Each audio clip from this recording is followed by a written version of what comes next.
guys, Synthetic here. And as you can see, I am sitting in the middle of an over 10-foot floating desk. You just have completely free knee space. Now, how is this possible? Well, I'm going to get into how we made this impossibly long desk. To help illustrate how long this table is, I brought someone here to help me. This is my mom. This desk is so long that 2 grown adults can fit under it. The only thing holding the desk up are the legs at the far ends. Why was this even needed? If you look at the customer's desk before, it was a mess. Papers everywhere and no room for the computers or your knees. To understand why this large floating desk was so impossible, let's take a moment and talk about bridges. Whenever you span a distance across 2 connecting points, you are creating a bridge. If you are hanging one end unsupported, you have a cantilever. Besides the obvious application you may be familiar with, you can also find bridges in doorways, kitchen shelves, and even your dining table is really just a bridge between 2 points, while a cantilever can be found in some houses or kitchen countertops. If you saw a recent kitchen remodel video, the island that hangs over is cantilevered. A counter can only cantilever on its own for 6 inches without breaking, so that is why you saw me installing some hidden brackets. That supported 12 of the 18-inch overhang. Plus, this table is going to be made out of medium-density fiberboard, or MDF. A sheet of MDF comes in 4-foot by 8-foot sizes, and they already can't hold up unsupported without breaking in the middle. My table is longer than this, so I need to seam 2 sheets of MDF together lengthwise.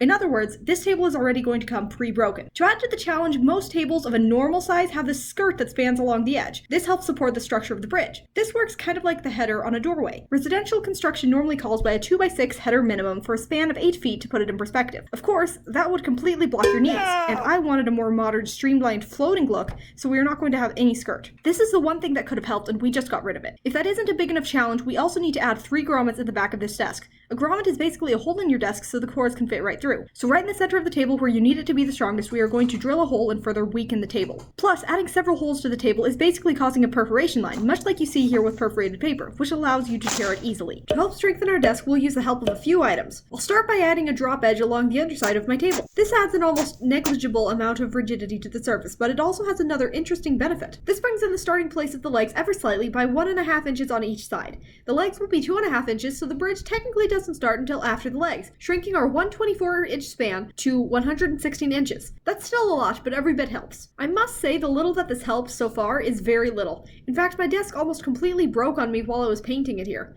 Fortunately, I recovered from that and was able to move on. Let's start putting in our supporting pieces to strengthen the desk. I added 3 metal studs like you see here. A metal stud is made out of 25 gauge steel, which is pretty thin. Vertically, the axial load weight on an 8-foot metal stud can support 2,000 pounds. As it gets longer, it gets weaker. A 16-foot stud will only support 400 pounds. And if you flip the stud horizontally like I'm doing, the load bearing drops significantly. What I have here is a miniature version of the beams that I had shown earlier. It is fairly easy to bend. I start to bend this here. You can see how it wants to pivot inward, so this on its own could be very structurally weak.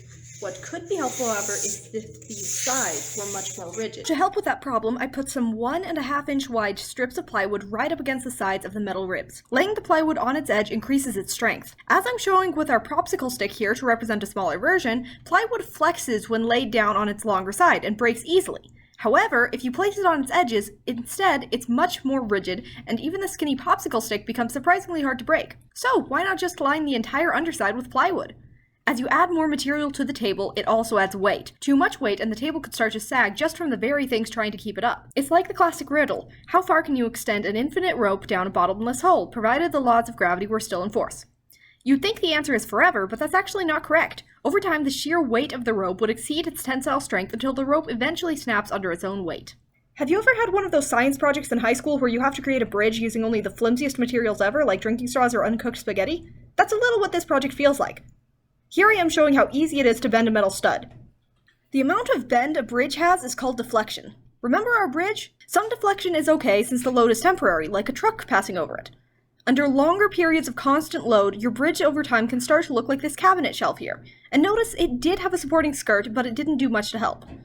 Our desk will have several computer monitors on it, so there will be a constant load it has to hold up against. To stiffen the metal studs and lessen the amount of deflection, I also added 2 spans of angle steel, like you see here. While this helped a lot, remember, we need to add those grommets, so I cut a hole right where the angle steel was most critical. By this point, the table was finally secure enough that I could flip it over without breaking it. I painted the top, then mixed epoxy with a pewter metallic additive, which I poured over the surface, troweled it out evenly, torched out any bubbles, and then chopped in a few other additives, like alloy metallic, black metallic, and rust metallic, which you see here. And here is how the surface came out. This looks nice, so we just need to add our legs to it. I'm also adding hidden counter brackets against each leg. This will further support my desktop, and it helps to shorten the span of my bridge. The brackets are 12-inch brackets, so the total length of my bridge just reduced by another 2 feet shorter to just 92 inches total. I also need to add a stretcher to connect the legs together. That will keep the legs from moving. Otherwise, I can have the most sturdy top possible, and it still won't hold.